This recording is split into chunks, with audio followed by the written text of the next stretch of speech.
Long video పెట్టి చాలా రోజులైతే అయిపోతుంది. షార్ట్ అయితే ఇప్పుడు పెడుతున్నాను. భద్రాచలం అయితే వెళ్ళాము శ్రీరామనవమికి ఫ్యామిలీ మొత్తం కలిసి.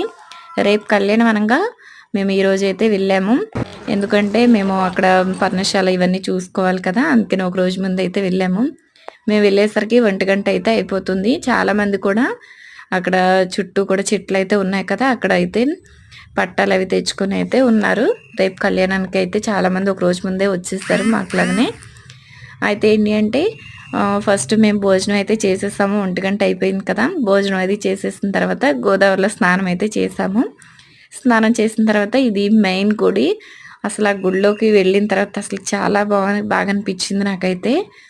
ఆ తర్వాత ఏంటంటే దర్శనం చేసుకుని బయటకు వచ్చిన తర్వాత ఇక్కడ మనకు కొన్ని స్తంభాలు అయితే ఉన్నాయి కదా, స్తంభాల మీద ఏంటంటే అప్పట్లో రాసిన పేర్లు కూడా అయితే ఉన్నాయి.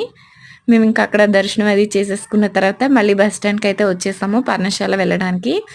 మేము పర్ణశాల వచ్చేసరికి అయితే అసలు చీకటి పడిపోయింది, చూసారు కదా. అప్పట్లో ఏంటంటే అమ్మవారు అలాగే శ్రీరాముల వారు ఇక్కడ ఉన్న నివాసం, అలాగే పేర్లు విగ్రహాలు అన్నీ కూడా చక్కగా అయితే రాసి అయితే పెట్టారు.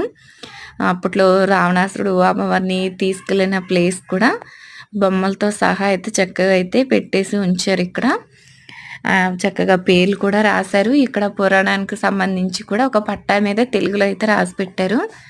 ఇంకా అక్కడ చూసుకున్న తర్వాత పక్కనే శివాలయం అయితే ఉంది. ఇంకా శివాలయం కూడా దర్శనం చేసుకున్నాము. అమ్మవారి పాదాలు కూడా ఇక్కడ దర్శనం అయితే చేసుకున్నాము. అలాగే నడుచుకుంటూ వెళ్తుంటే మళ్ళీ షాపులు ఉంటాయి కదా, ఇక్కడ ఏంటంటే చక్కగా చెక్కలతో చేసిన బొమ్మలు చాలా రకాలైతే ఉన్నాయి. చూడడానికి అసలు చాలా బాగున్నాయి. ఇక్కడైతే బొమ్మలు కూడా చూసేసాము. తర్వాత ఏంటి అంటే ఆ పక్కనే మనకి అమ్మవారు అలాగే అయ్యవారు స్నానం చేసినవి, అలాగే పాదాల గుర్తులు ఇవన్నీ కూడా ఉంటాయండి. చూసారు కదా, మనకి అమ్మవారు నారచీర ఆరేసుకుంటారు కదా, నారచీర గుర్తులు అన్ని రకాల గుర్తులు కూడా అక్కడైతే ఉన్నాయి. తర్వాత ఏంటి అంటే మనకు కొంచెం ఎదురుకు వచ్చిన తర్వాత ఏంటంటే చిన్న అరుణాచలం అయితే ఉంది.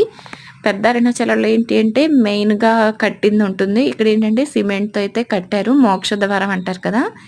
నేను అక్కడ పెద్ద అరుణాచలం వెళ్ళినప్పుడు అలాగే వెళ్ళాను. తర్వాత ఇక్కడ నెక్స్ట్ టైం కూడా వెళ్ళాను చిన్న అరుణాచలంలో. అలా బయటకైతే వస్తారు లోపల నుంచి. తర్వాత ఇక్కడ అంతా చూసుకున్న తర్వాత ఏంటి అంటే మాకు తెలిసిన వాళ్ళ ఇల్లు ఉంది, ఇంకా అక్కడికైతే వెళ్ళిపోయాము. అక్కడికి వెళ్ళి ఇంకా ఆ రోజు నైట్ అక్కడే ఉండిపోయి స్నానాలు అవి చేసేసిన తర్వాత మేము నెక్స్ట్ డే కళ్యాణానికి అయితే వెళ్ళాము. సెకండ్ పార్ట్లో అయితే పెడతాను నేను కళ్యాణం గురించి. ఓకే, ఈ వీడియో నచ్చితే లైక్ చేయండి.